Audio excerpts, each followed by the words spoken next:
What to do, homies? Today we are checking out Hypatia of Alexander more than her murder, Roman history. I know nothing about any of this. I saw the thumbnail. I do like Roman culture, so we're about to learn something today. Let's go ahead, shut up, and turn it up. 415 CE. A woman wearing a scholar's robe stands in her chariot, looking out at the mob blocking her way. She is Hypatia of Alexandria, and she is no stranger to being at the center of a crowd. A mathematician, astronomer, teacher, and philosopher. She speaks for a living. Students come from all over the Mediterranean to hear her, and she often gives lectures in the market to educate the public on the workings of the cosmos. In addition, her easy confidence, as well as her beauty and proper behavior, have made her one of the most respected women in the city, often consulted by the governor. But this crowd is no group of fawning students or officials. Rather, it's a group of monks loyal to the governor's political rival, Bishop Cyril. And in minutes, they will kill her and make her immortal. Yeah. It's shown time and time again that, somebody who has like an extra really strong movement and then they are unalived in their pursuit of whatever goal they're trying to make, it makes them immortal, has the exact opposite effect of what you're trying to do. Movement's too powerful. Thanks so much to Trade Coffee for keeping us history-loving beings very well caffeinated. Imagine one of the most famous scientists you know. Not just a researcher, but an educator. Someone who straddles the world of both academics and being in the public eye. Bill Nye. Think like Bill Nye or Jane Goodall or Stephen Hawking. Okay, now imagine that you heard that they were literally torn apart by a mob. With that in mind, you might have some idea how much it shocked the ancient world when they found out about the murder of Hypatia of Alexandria, a scholar, teacher, philosopher, and public figure renowned across the Mediterranean. And crucially, the shock of her killing traveled forward through history. In fact, it's likely that had she survived, we might know little about her. After all, there were plenty of people in the ancient world, famous in their time, who left little to no records. Yet the horror of her murder not only ensured that she'd be remembered, it turned her into a symbol that has been endlessly reinterpreted over the centuries. My favorite of which being Lisa Kudrow in The Good Place. Hypatia has been cast erroneously as everything from the last pagan, a proto-Protestant, and, believe it or not, a Catholic saint. She's been voraciously listed as a martyr for paganism, science, feminism, philosophy, and Hellenistic values. In fact, Hypatia's story is often a mirror, telling us more about those telling the story and their outlook than Hypatia herself. Oh, that's interesting, because she's known for so many things that whichever one you decide to latch on to, that's going to be your truth. And people, But strip away all the layers of myth, and what you'll find at the core is a brilliant and interesting woman. One who would find herself in danger due to the political games of the late Roman world. Oh, and just one last note. In this series, we'll be using the Latin pronunciation of Hypatia, but in Greek, it's Hypatia. Now, we aren't fully certain when Hypatia was born, but it was sometime between 350 and 370 CE, making her between 45 and 65 when she died. And if you're wondering why that wide range exists, it's because it's based on both her father's age and what stars were observable during her peak years of scientific work. Sadly, no account of her mother survives, but her father, Theon of Alexandria, was a well-regarded mathematician and astronomer who served as director for the Museum of Alexandria. And Hypatia must have been a particularly bright and precocious child, since early in her life, Theon decided to educate her as though she was male. Subjects included philosophy, both ancient and cutting edge, and Neoplatonism, which the father-daughter team shared as their religion. Oh yeah, because the women didn't have that many the rights, same thing as male, and that's a wild thing to hear these days, right? Educate her as if she was a male. I wonder what kind of education they were receiving back then. What specifically the women during the Roman times. I've seen Spartacus, and I'm trying to observe what the women were doing there. Most of them were kind of just wielding diplomacy as a weapon, right? Really political. And worldview. Astronomy, astrology, and numerology, all considered the same discipline, made up another part of the curriculum, and rhetoric also surely made up part of her education, since Hypatia would go on to be a talented speaker and debater. However, while she excelled in all of her subjects, her true love was mathematics. She was an enormously talented mathematician, so much so that by her teen years, she was working side by side with her father, assisting him by editing and commenting on one volume of the mathematician Ptolemy's works, including setting down a simplified method for using long division in astronomy.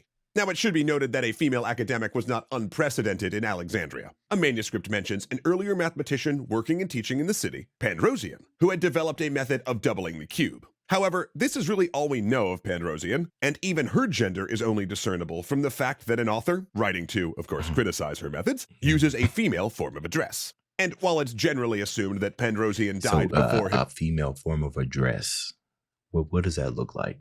Given that the women were probably seen as less than men during those times, I'm guessing it was full of kind of like what's the word I'm looking for? Like downplaying the abilities and everything, the type of stuff that you would know that he was talking about women of those times. Uses a female form of address. And while it's generally assumed that Pandrosian died before Hypatia was born, it was possible they overlapped when she was a child. Accepted as part of the academy, Hypatia took up a career as what we'd probably call a professor today, wearing the traditional scholar's robes and delivering lectures. And soon, she was renowned around the region as a philosopher and scholar, with students coming from as far as Syria, Lebanon, and the islands of the Eastern Mediterranean to study under her. She was also known to go out in the streets, standing in public places, and give lectures to crowds on any requested topic, from Plato to Aristotle to astronomy and math. And her students loved her, including a few who, really loved her. Yeah, it occasionally became a problem, because despite being extremely proper and celibate due to her Neoplatonist beliefs, she was also quite beautiful, and at times had to shake off unwanted attention from students. One surviving account tells of how a student could no longer contain himself and declared his love for her. At first, Hypatia tried to cool his ardor by playing the lyre and having him focus on the notes, but when that, predictably, didn't work, she took more drastic measures. Pulling out her sanitary rag, stained with menstrual blood, she said, "Truly, this..." Oh, no. You gotta warn a brother. Hey. Look, man, I'm a married man. It ain't nothing that I haven't seen before, all right? If I know it's coming, it ain't an issue. But you can't just pull that out on me. Yeah, that'll do it. Come on now. This is the objective of your longing love, young man. That worked. But unwanted advances were not the only measure of her popularity, because she seemed to develop a warm and friendly relationship with those who studied under her. Several of her former students went on to become philosophers or even bishops, and continued to correspond with her decades later. In fact, it's due to one of these former students that we know much of her career, since 7 of his letters to her survive to this day. From these, we also know that she built hydrometers and astrolabes, since in one letter he writes asking for one. Now, it's important to understand that she invented neither, but in an era without schematics and standardized manufacturing, even making one of these devices was a huge intellectual achievement.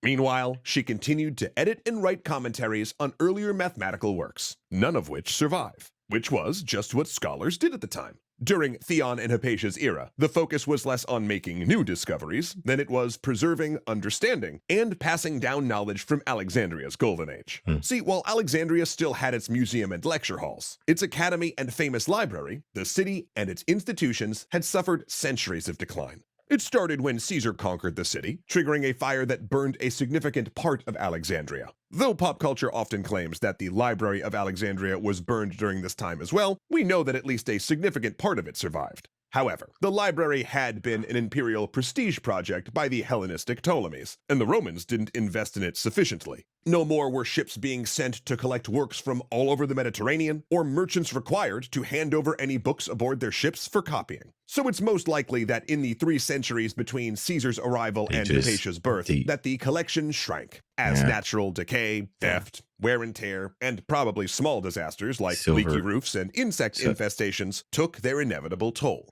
This isn't to say that Alexandria was a bad place for scholarship. It was still a famous intellectual center after all. These scholarly priorities had just shifted to preserving, understanding, and transmitting knowledge, making small improvements to mathematical proofs rather than new ones. So why do you guys think that is, right? Small. I guess you gotta, maybe it's just that maybe they wanted to take their time to grant mastery over it, which I know can take some time, right? Where you want to thoroughly study it to make sure that you've explored every nook and cranny of what you're studying before you move on to the next thing. You know, with today's technology and everything, we're able to make leaps and bounds in technology. I mean, look, there's new phones that come out every year, right? And while the design on the outside might look the same, the inside, right?